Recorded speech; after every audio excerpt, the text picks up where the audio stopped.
बहुत बहुत स्वागत। आप देखना शुरू कर चुके हैं एमपी अब तक, और सबसे पहले बात महासंग्राम की।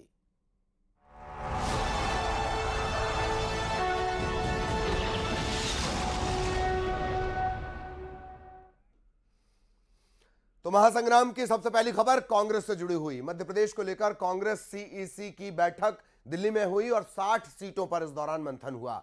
बैठक के बाद कांग्रेस के जो प्रभारी हैं, मध्य प्रदेश के जो प्रभारी हैं सुरजेवाला, उन्होंने कहा कि नवरात्र में लिस्ट जारी कर दी जाएगी। इधर कमलनाथ ने कहा है कि बैठकों के दौर चलते रहेंगे, नवरात्र पर लिस्ट जारी होगी। कांग्रेस ने मंथन किया, 60 सीटों पर मंथन हुआ है। प्रभारी सुरजेवाला ने कहा कि नवरात्र पर लिस्ट जारी होगी। कमलनाथ ने कहा कि बैठकों के दौर तो चलते रहेंगे।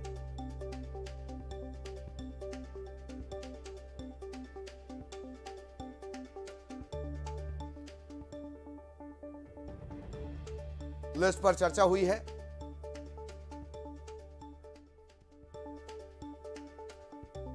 काफी सीटों पर चर्चा हुई, बहुत सकारात्मक चर्चा हुई, बहुत सौहार्द के वातावरण में चर्चा हुई। और जिस प्रकार से प्रदेश कांग्रेस कमेटी के अध्यक्ष समन्वय बना रहे हैं, ये अपने आप में दर्शाता है कि कांग्रेस पार्टी मध्य प्रदेश में एक अप्रत्याशित जीत की ओर कदम बढ़ा रही है। दो उदाहरण आपके सामने हैं, एक भाजपा की सरफुटव्वल का है, एक भाजपा की घबराहट और छटपटाहट का है, और एक आत्मविश्वास का है। वो आत्मविश्वास जो है 8.5 करोड़ मध्य प्रदेश की जनता के आशीर्वाद का है। वो आत्मविश्वास जो है मध्य प्रदेश के 8.5 करोड़ लोगों का जन आक्रोश जो भाजपा पर फूट रहा है उसके खिलाफ है। अभी हमने लगभग 60 सीटों पर चर्चा करी है। फिर से मीटिंग होगी हमारी। अभी हमारी स्क्रीनिंग कमेटी इसके बाद फ़ौरन है, जो हमारी प्रदेश की स्क्रीनिंग कमेटी है, उसके बाद फिर से हम लोग चर्चा करेंगे, तभी लिस्ट फाइनल करेंगे। हम श्राद्ध के बाद अपनी लिस्ट अनाउंस करेंगे। तो उस रफ्तार से हम चल रहे हैं ताकि 15 तारीख को हम अपनी लिस्ट अनाउंस कर सकें। और जितनी चर्चा होए उतना अच्छा है, क्योंकि बहुत सारी नई चीज़ें उभर के आती हैं। और इधर सीईसी की बैठक के बाद एमपी कांग्रेस के नेताओं की एक और महत्वपूर्ण बैठक हुई। कांग्रेस वॉर रूम में चुनाव को लेकर किस तरह की रणनीति रहने वाली है, इसे लेकर मंथन हुआ। इसमें कांग्रेस के प्रदेश अध्यक्ष कमलनाथ, रणदीप सुरजेवाला प्रभारी, पूर्व मुख्यमंत्री दिग्विजय सिंह, सुरेश पचौरी, अजय सिंह, कांतिलाल भूरिया, ये तमाम दिग्गज इस बैठक में शामिल हुए।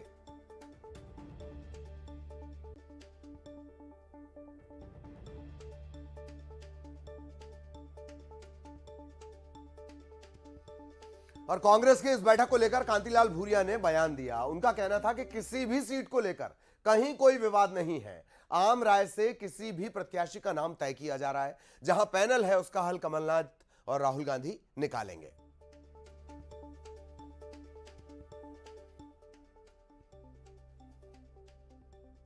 पहले सीईसी और अब यहाँ पे वॉर रूम में कांग्रेस की स्क्रीनिंग कमेटी, मतलब क्या मसला अटका हुआ है? हाँ, नहीं कोई मसला नहीं है। 1 बाई 1 चर्चा हो रही है हर विधानसभा क्षेत्र के अनुसार। एक दो नाम पैनल में आया है। जो निर्विवाद है उसको सिंगल करेंगे, जो विवाद है तो पैनल जाएगी, तो राहुल जी और कमलनाथ जी बैठ के उसको फाइनल करेंगे।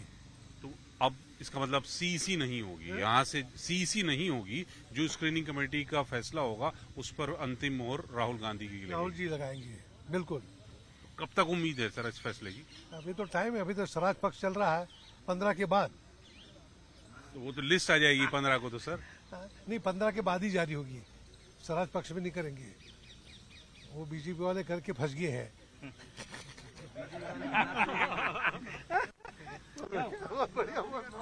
तो कांतिलाल भूरिया कह रहे हैं कि यहाँ पर अभी जो मसले हैं, जिन पे पैनल है नामों पर, उस पर एक राय बनाने की कोशिश की जा रही है। और तो अशरफ के सवाल पर कांतिलाल भूरिया का ठठाकर हंसना, इसमें भी एक बात है। अशरफ हमारे साथ जुड़ने वाले हैं, अशरफ के पास हम आपको लिए चलेंगे, उनसे और ज्यादा इस बैठक को लेकर अपडेट लेंगे। लेकिन कहा कांग्रेस की तरफ से ये जा रहा है कि कहीं कोई विवाद जैसी चीज नहीं है और बिल्कुल आम राय से नाम बन रहे हैं। अशरफ हमारे साथ जुड़ रहे हैं और फिर उनसे हम चर्चा करेंगे। अशरफ, आपके सवाल पर, श्राद्ध पक्ष के सवाल पर कांतिलाल भूरिया ठठाकर हंसते हैं, फिर वो कहते हैं कि कहीं कोई विवाद नहीं। और सियासत, सीट बंटवारा और दावेदारी, इसमें अगर विवाद नहीं तो फिर पार्टी कैसी? अशरफ।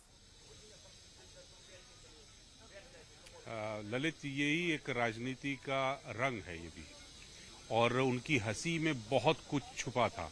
और वो आप जो लोग राजनीति से जुड़े हैं और जो इसको समझते हैं, वो लोग जानते हैं कि इस हंसी के मकसद क्या है और उसके पीछे वो कहना क्या चाह रहे हैं। भले ही वो कहें कि इसमें कोई विवाद नहीं है, लेकिन अगर कोई विवाद नहीं था तो फिर यहाँ पर सबको कांग्रेस के स्ट्रैटेजिक रूम में, जिसे वॉर रूम भी कहा जाता है, यहाँ बैठने की क्या जरूरत पड़ी? 2 सीईसी हो चुकी हैं, आप अब तक फैसला नहीं कर पाए, अभी सिर्फ चर्चा ही चल रही है। तो जाहिर सी बात है कि यहाँ पर अभी विवाद है, आप हल नहीं कर सके हैं। इसी वजह से यहाँ जैसे ही केंद्रीय चुनाव समिति कांग्रेस की खत्म हुई, उसके बाद स्क्रीनिंग कमेटी से जुड़े जितने नेता हैं सब यहाँ वॉर रूम में आ गए और यहाँ पर मंथन कर रहे हैं, एक एक सीट पर बात कर रहे हैं, एक एक उम्मीदवार पर बात कर रहे हैं।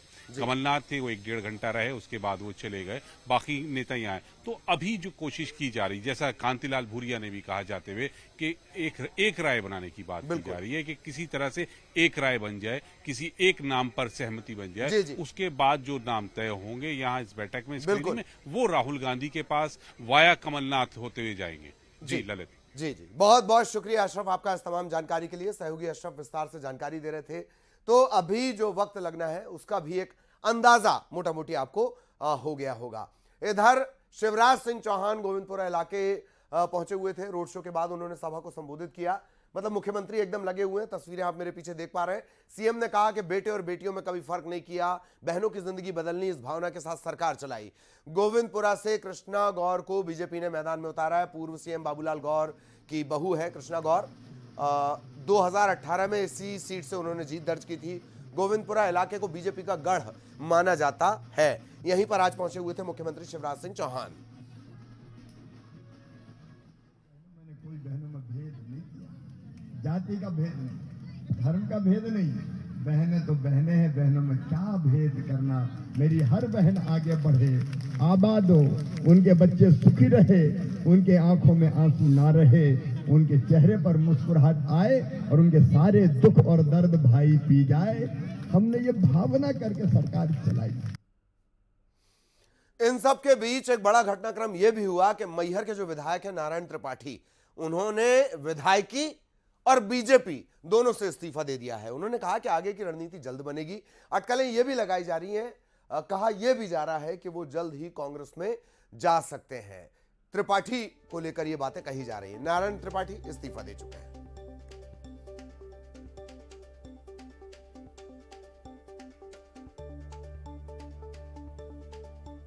तो लेकर आपका राजनीतिक उद्देश्य क्या है?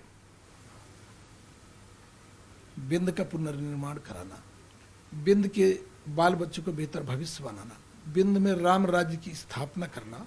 और राजनीति का मेरा पहला उद्देश्य है कि भारतीय जनता पार्टी का बिंद क्षेत्र में, मध्य प्रदेश में तो जा ही रही है, बिंद क्षेत्र में या जो बिंद का हमारा शेड्यूल और रीवा संभाग की 30 सीट है, उन सीटों में भारतीय जनता पार्टी का एक भी सदस्य चुनाव जीत के ना आए, ये पहला हमारा संकल्प है। आपकी विंध्य पार्टी क्या चुनाव मैदान में नजर आएगी?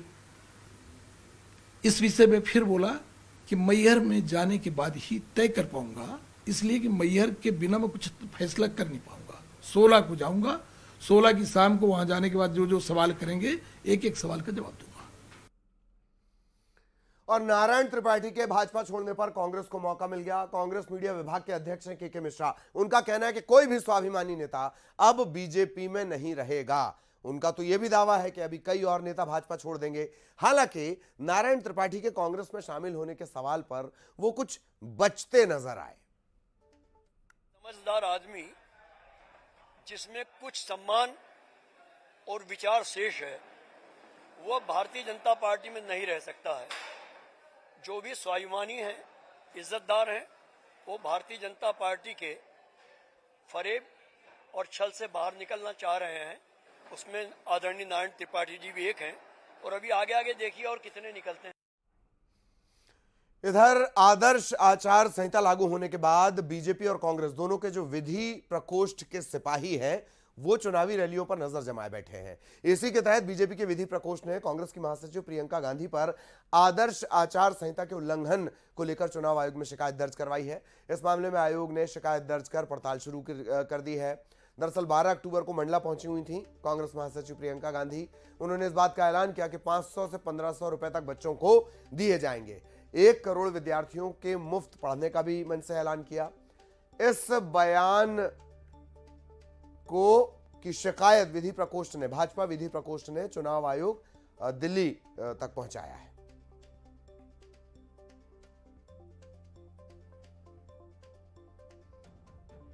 देखिए, अभी हाल ही में मध्य प्रदेश के विधानसभा चुनाव होने को हैं और जैसे ही चुनाव की तारीखों की घोषणा होती है तभी से आदर्श आचार संहिता लागू हो जाती है और जन प्रतिनिधित्व कानून जो है पीपल्स रिप्रेजेंटेशन एक्ट 1951, इस कानून के अंतर्गत क्लियर कट कहा गया है कि जब आदर्श आचार संहिता लगी हो तो कोई किसी भी प्रकार की इसमें की घोषणाएं नहीं की जा सकती है जो रुपए बांटने से संबंधित हो।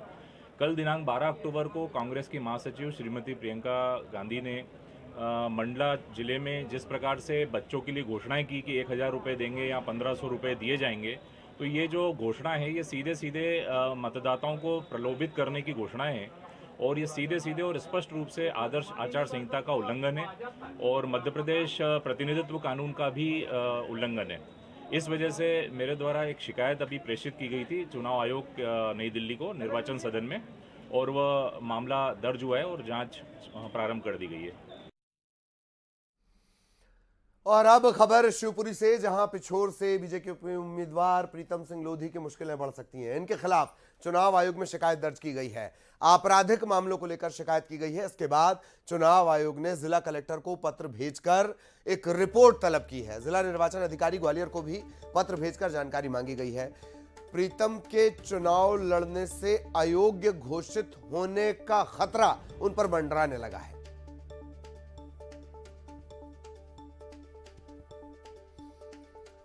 पिछोर सीट से आते हैं ओबीसी का बड़ा चेहरा, नाराज हो गए थे, सवर्णों को लेकर गलत बयानी की, पार्टी ने निकाल दिया। इसके बाद फिर पार्टी ने वापस भी ले लिया। जब पार्टी से निकाले गए, सभा कर रहे थे, उसमें उमा भारती शामिल हुई। तभी यह माना जा रहा था कि प्रीतम लोधी की वापसी तय है। फिर वापस पार्टी में भी आ गए। अब आपराधिक मामलों को लेकर पेंच फंस सकता है। अहम खबर, प्रशासनिक खबर, जबलपुर और भिंड में नए एसपी, नई जिम्मेदारियां बदली गई हैं। आदित्य प्रताप सिंह नए एसपी बने हैं और भिंड में असित यादव को एसपी बनाया गया है। चुनाव आयोग ने दोनों जिलों के एसपी हटा दिए थे। कांग्रेस की शिकायत के बाद इलेक्शन कमीशन ने यह कार्रवाई की और अब इससे जुड़ा जो अपडेट है, जबलपुर और भिंड नए एसपी मिल गए हैं। आदित्य प्रताप सिंह को जबलपुर की जिम्मेदारी मिली है, भिंड संभालेंगे असित यादव।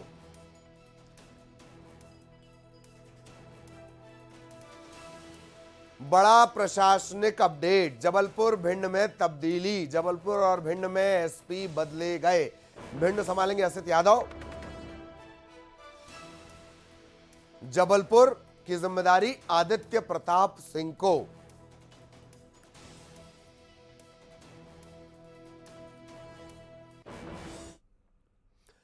और अब आपको रतलाम का एक बड़ा अपडेट दे दें। रतलाम आपको याद होगा, जहां से जयपुर ब्लास्ट की जांच के लिए एनआईए की टीम यहां पर फिर से पहुंची है।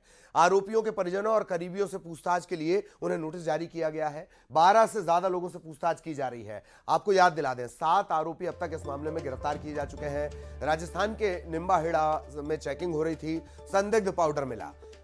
दरअसल बाद में पता चला कि यह तो जयपुर को दहलाने की साजिश थी। एनआईए इसी मामले की पड़ताल कर रही है और अब आरोपियों के करीबियों से भी पूछताछ होगी।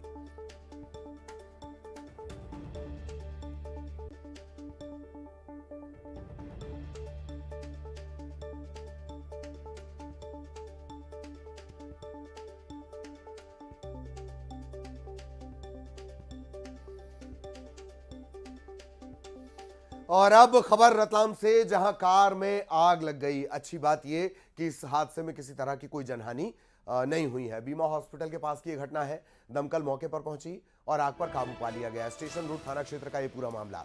बीमा हॉस्पिटल के पास गाड़ी में आग लगी और देखते ही देखते इसने पूरी गाड़ी को अपनी चपेट में ले लिया।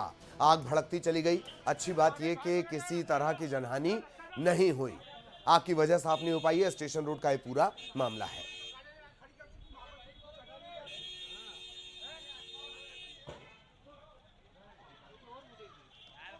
रतलाम की ये तस्वीरें। रतलाम के स्टेशन रोड पर उस वक्त अफरा तफरी मच गई जब इस बड़ी गाड़ी में एसयूवी ये गाड़ी है और इसमें आग लगी और देखते ही देखते फैलती चली गई। इधर सिवनी में पिछले 3 साल से लगातार आ रहे भूकंप के बाद सिवनी शहर भूकंप का बड़ा केंद्र बन गया है। 3 साल में सिवनी में 37 बार भूकंप आ चुका है। पिछले कुछ दिनों से आ रहे भूकंप के झटकों के बाद जिला प्रशासन के प्रयासों से सिवनी पहुंचे राष्ट्रीय भूकंप विज्ञान केंद्र के दल ने इलाके का सर्वे किया। सर्वे के बाद इसका कहना है, इस टीम का कहना है कि भूगर्भीय हलचल की वजह से सिवनी में भूकंप आ रहे हैं। भविष्य में लगातार सिवनी में भूकंप आते रहेंगे। फिलहाल 4 सिस्मोग्राफ यहां लगाए गए हैं।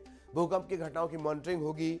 वैज्ञानिकों ने शहरवासियों को आगाह किया है कि अब वहां पर जो निर्माण हो वो भूकंप रोधी हो।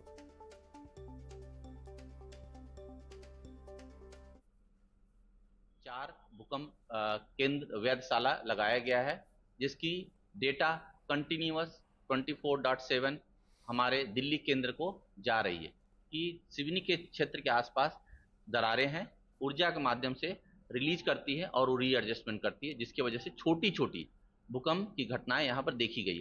पिछले 3-4 साल में हमने जो स्टडी किया ये पता चला कि टोटल 37 भूकंप यहाँ आ चुके हैं। पब्लिक को ये बताना है कि पब्लिक को छोटे झटके आते रहेंगे। आपको क्या बताना है कि इंजीनियरिंग डिजाइन जो एनडीएमए जो है, नेशनल डिजास्टर मैनेजमेंट अथॉरिटी, वो समय समय पर गांव में, शहरों में जानकारी देती रहती कि हमें अर्थक्वेक के समय, अर्थक्वेक के पहले क्या करना चाहिए। तो हमें अच्छी तरह से इंजीनियरिंग डिजाइन बिल्डिंग को बनाना चाहिए और बीएसआई को कोड को फॉलो करना चाहिए। ग्वालियर में पुलिस वाले का घर भी चोरों से महफूज नहीं। बेहोशी की दवा स्प्रे कर चोरों ने लाखों के गहनों पर हाथ साफ कर दिया। ग्वालियर के शीलनगर की पूरी घटना है। हालांकि चोरी की पूरी वारदात सीसीटीवी में कैद हुई है। अब इसी सीसीटीवी फुटेज के आधार पर चोरों की तलाश शुरू कर दी गई है।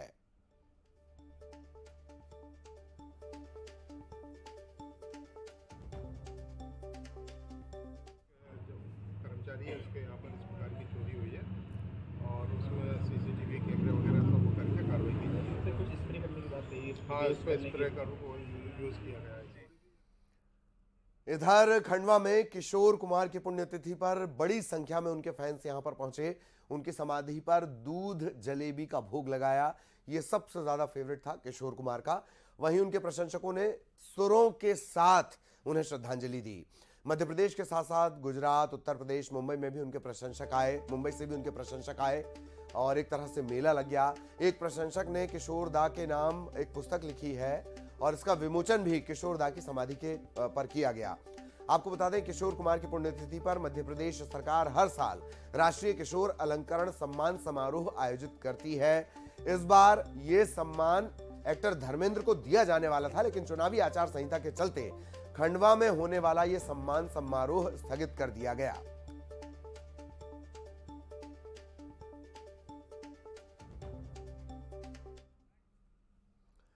और अब तेज रफ्तार, तेज तरीके से आपको पूरा अपडेट दे देते हैं 25 सेकंड में खबर के जरिए। एमपी में बीजेपी नेता करेंगे ताबड़तोड़ रैलियां। पीएम मोदी और शाह संभालेंगे मोर्चा। बीजेपी की बैठक में बनी रणनीति, क्षेत्रीय समीकरण साधने की कोशिश। चुनाव से पहले विधायक नारायण त्रिपाठी ने बीजेपी से दिया इस्तीफा। विधायक पद और बीजेपी की सदस्यता से इस्तीफा, कांग्रेस में हो सकते हैं शामिल। त्रिपाठी के बीजेपी से इस्तीफे पर बोले कांग्रेस नेता के मिश्रा। कहा, कोई भी स्वाभिमानी नेता बीजेपी में नहीं रहेगा, अभी कई और नेता छोड़ेंगे बीजेपी। सागर में भाजपा को लगा बड़ा झटका। पूर्व जिला पंचायत सदस्य अरविंद सिंह तोमर ने दिया इस्तीफा। टिकट न मिलने से चल रहे थे नाराज।